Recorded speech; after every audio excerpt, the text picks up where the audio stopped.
Welcome back to another episode. Today's topic is status quo. Now, what is status quo? Well, status quo is really what you tend to see most days, every day. It's the average, it's the usual, it's the normal. So, when there's an idea of normalcy, that is the status quo. And most folks, when they think of what tomorrow will bring, they think just that.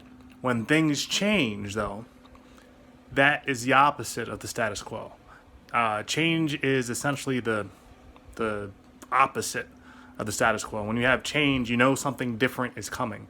And so when this coronavirus pandemic has hit us in the States, change was coming. Change as far as how we live day-to-day life, change in regards to, our interactions with family and friends and the world at large.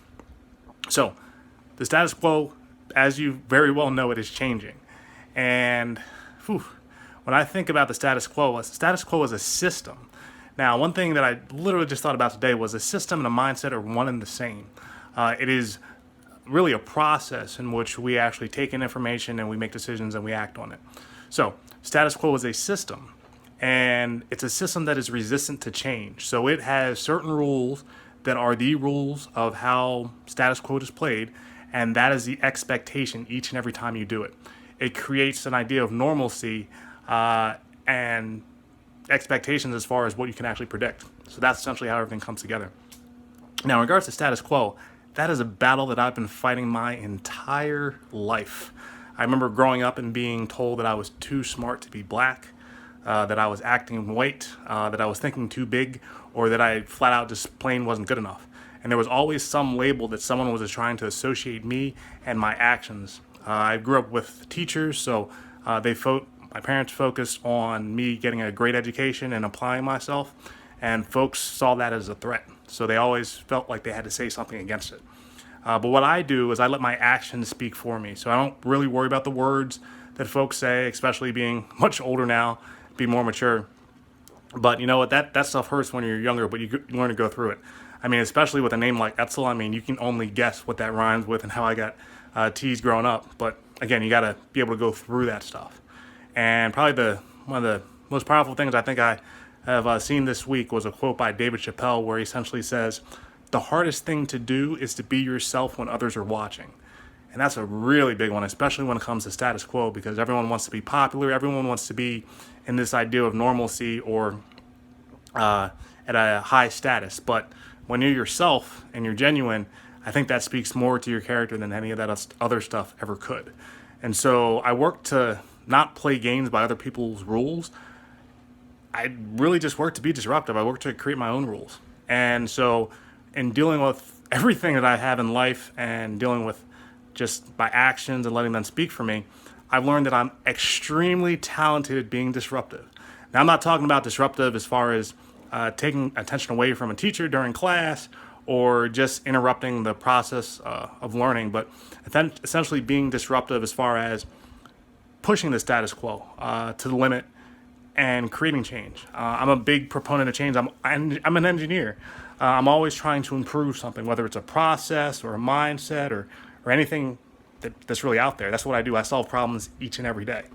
So if I'm so good at that, why would I not do that? If anything, if folks saw me as something that was breaking the status quo, I never lasted in any of those environments. If you looked at my six Sigma sided challenges in dealing with the workforce and recognizing that I wasn't good at working for other people, I ran into something every single time, and it was because I was disruptive, because I was working to create change, and that's not something that organizations that I worked with, they didn't really see eye to eye on that. And so if I'm very good at being disruptive, that's my strength. So why would I let the world suppress that when I actually need to bring that forward? And so that's why I put these videos together, for you, just to kind of teach you a little bit about my story and where I'm coming from with that, as well as if that's a gift that I actually have, I need to use it. That's something I actually have to give in the world. So if that's being disruptive, then what does it actually mean? Well, my journey's been a lonely journey. Every time you deal with a setback, which again, I've had a previous talk about comebacks, had to deal with setbacks to actually create the comeback. It's been a lonely journey, right? A lot of folks kind of dismiss you and you're a little bit on your own when you're going through any setback or any tough time. But when you're blazing a new path like I am and being disruptive, you're going to have challenges. I mean, it's just going to happen, right? So the big message for today is let your actions speak for you. Don't worry about the words so much, but your actions. That's particularly important book actually that I read from Richard Flint, Behavior Never Lies. That's the truth behind your character. It's what is it that you actually do. It's not what you say, because you can say one thing and do another, but your actions are going to speak to your true intent. So what are you going to be disruptive with? Because if you're looking to change one thing about yourself, you have to change that. If you're looking to believe you're stronger than you actually are, you have to change your beliefs about yourself. And if you're looking to turn a dream into a reality, you have to change this notion and this idea that it's a dream, and you have to make it real, right?